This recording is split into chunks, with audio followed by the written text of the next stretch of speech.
On the 7th of September 2024, the action-adventure twins YouTube channel posted a video exploring a mysterious cave someone found on their property. This is the same channel we talked about earlier, where the two brothers got separated and almost lost their lives in the Makey Cave. They've learned their lesson since and approached this one with far more caution, but with an entrance as life-threatening as this one. Even the best precautions could have proven to not be enough, all right, so the guy dropped us off halfway up the hill. He says he threw a rope down it with a rock and it was 200 feet deep before it stopped. So we got this stick here. We're going to see if our rope reaches.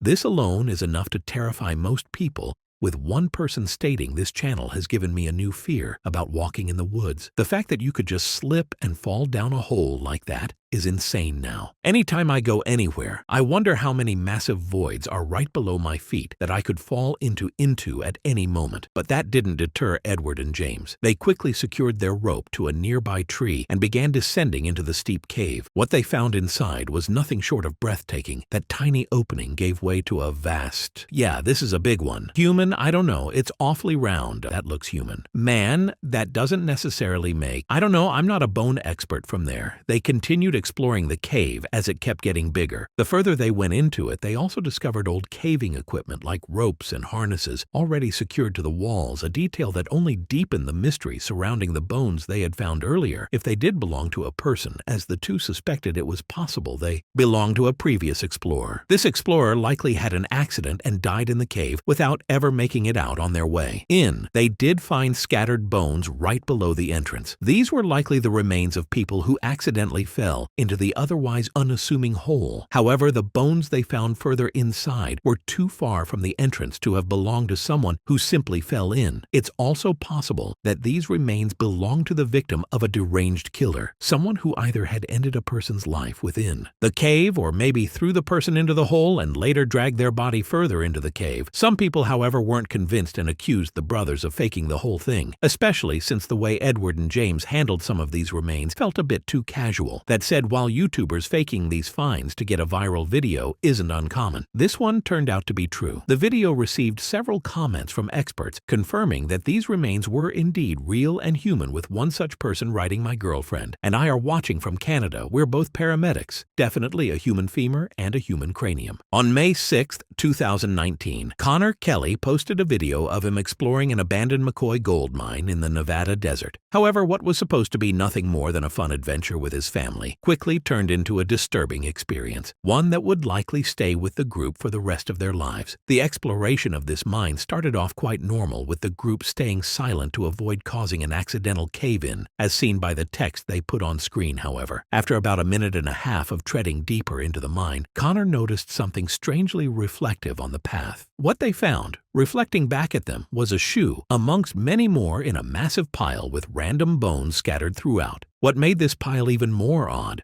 was the sheer variety of shoes on display. Many of them were clearly very modern, while some were models that were released over 30 years ago. How could such a random assortment of shoes end up in an abandoned gold mine in the middle of nowhere? Things took an even darker turn when the group ventured further into the cave and found a bunch of bones, including a relatively intact spine.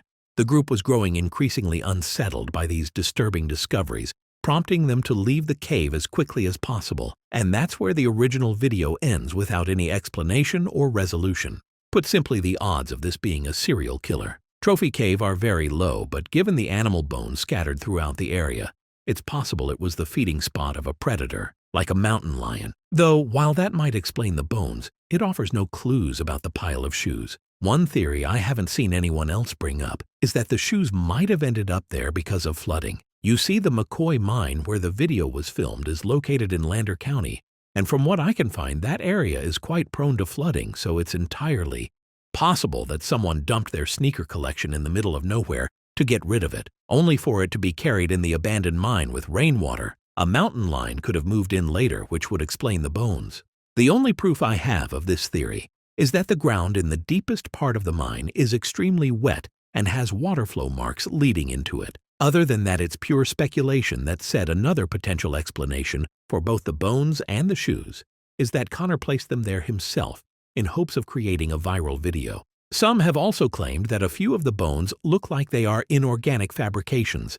Another inconsistency in Connor's video is that he and his group keep claiming that all the shoes in the pile are kid-sized. He even mentioned that in the video's title, which read, "Kids' shoes and bones found in abandoned mine now." While that makes an arty, creepy situation even more disturbing, it's simply not true.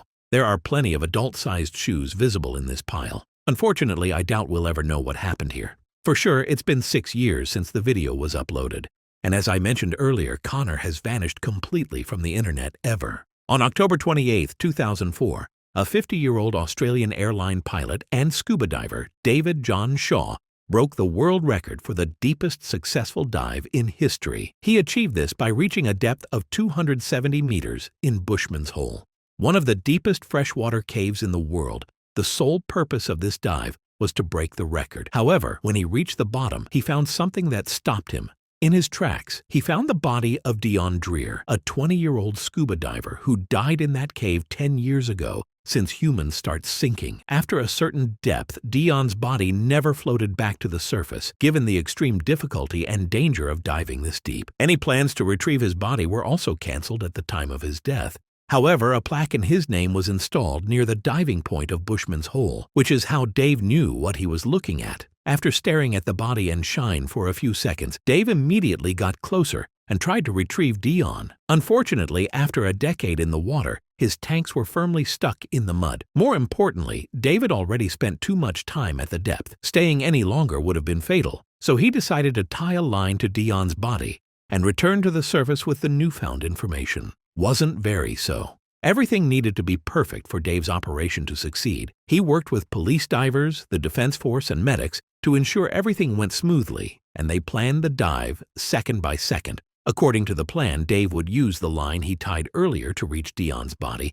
After cutting it loose and putting it in a special body bag, he would begin his descent. This descent would have taken around 12 hours to avoid decompression sickness. So instead of holding on to Dion's body the entire time, Dave would pass it along to his longtime friend Don Shirley at 2:20 m. Moving right. Light gets caught on the line. They're moving out the way. Still got a nice bright light. All this effort caused him to neglect his gauges, resulting in Dave feeling the effects of nitrogen narcosis, which include poor judgment trouble, concentrating, and reduced muscle and nerve function. Put simply, he lost everything he needed to survive.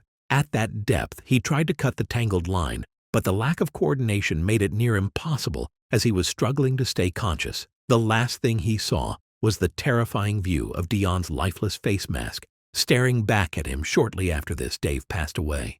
The only silver lining was that the tangled line kept Dion's body close to Dave, allowing him to successfully complete his mission by recovering the body only at the cost of his own life. January of 2014. A group of cave explorers decided to conquer the Lost John's Cave in Lancashire, England. It's a vast cave network that spans a length of nearly 3 miles or 4.8 kilometers. The known deepest section of this cave also goes down a staggering 690 feet or 211 meters. Most members of this group had been spelunking for years, and like most other cave explorers, were quite confident in their skills. They had also done their research and mapped out their route in advance. But the truth about caving is when things go wrong, no amount of planning can save you. Even the most experienced and well-prepared explorers can find themselves in terrifying situations, which is exactly what happened to one of the members of this group named Bob Johnson. The expedition was going quite smoothly in the beginning, with the group using the equipment they brought with them to continue safely. That is, until they reached a section of the cave called the Tube. It was an unusually narrow section that required the cavers to crawl on their stomach. And to make matters worse, it was also partially submerged in water, making it difficult to both see and breathe despite these harsh conditions. The group decided to move ahead. The slimmest member of the group went first and successfully made it to the other side without much trouble. The next person, however, wasn't as fortunate. This was Bob Johnson, the man we mentioned earlier. His crawl through the tube was off to a good start, as he was already having issues with the comparatively wider sections of the passage. He then somehow managed to reach the tightest part of this treacherous section, but that's where his luck ran. He was completely stuck from the waist down, and any attempt to free himself only made the situation worse, now being stuck in a narrow cave. Like this is extremely stressful on its own. The walls close in on you, and every movement feels like it's pushing you further into the tight space. Panic sets in as you realize just how little room you have to maneuver, and with each failed attempt to free yourself, the fear intensifies. But as if the confined space wasn't enough to make his heart race, Bob now had to contend with something far more. Terrifying, the rapidly flowing water makes any caving venture 10 times worse in a dry cave. Even if you're stuck, you still have time to think and plan your escape. But when water starts to rise, the situation shifts from bad to life-threatening. The feeling of water creeping up around you in an already claustrophobic space is a nightmare on its own. The real danger with water, however, is that you have mere minutes before drowning becomes a very real possibility. Bob knew this possibility all too well. He gave his all to free himself. Unfortunately, the water was quickly filling up his suit, making it even more difficult to squeeze through. But when the situation seemed hopeless, one of the members had an idea that ended up saving Bob's life. Instead of pushing forward, the members behind him tried pulling him back, and it worked. Action Adventure Twins is a YouTube channel run by brothers James and Ed. Word the duo has been exploring dangerous and crammed caves since early 2020. Yet despite their combined experience, one of them almost lost his life back in 2022 in January of that year. The two decided to explore the popular Pettyjohn's Cave in Georgia. They had already explored parts of this mosaic cave multiple times before and had even found an underground waterfall during one of their expeditions. Put simply, they were pretty confident in their ability to navigate through this cave. But unlike their previous ventures, this time they were going to tackle one of the hardest sections, the aptly named nervous breakdown, referring to how cavers feel when going through it. Things started off just as expected with the pair, going through the narrow and claustrophobic entrance to reach the first open area of the Pettyjohn's Cave. However, it didn't take long for the cave to begin closing back again, forcing the two to squeeze through tiny passageways. But that was only the beginning. After about 25 minutes of crawling through increasingly tighter spaces, they reached the first big obstacle, a muddy room with a narrow and steep hole in the middle. They had to carefully walk around this hole. To progress, a single slip meant falling into the narrow hole and possibly getting injured, and given the lack of safe footing around the hole, it would have been near impossible for the other person to pull them out. After successfully navigating around this obstacle, they finally arrived at the entrance to Nervous Breakdown. Unfortunately for them, things weren't looking good. The area surrounding this entrance had collapsed some time ago, making it very difficult to figure out the path ahead. After looking around for a bit, Edward eventually found the real entrance and was excited to go in. He genuinely couldn't wait to find out what was down there and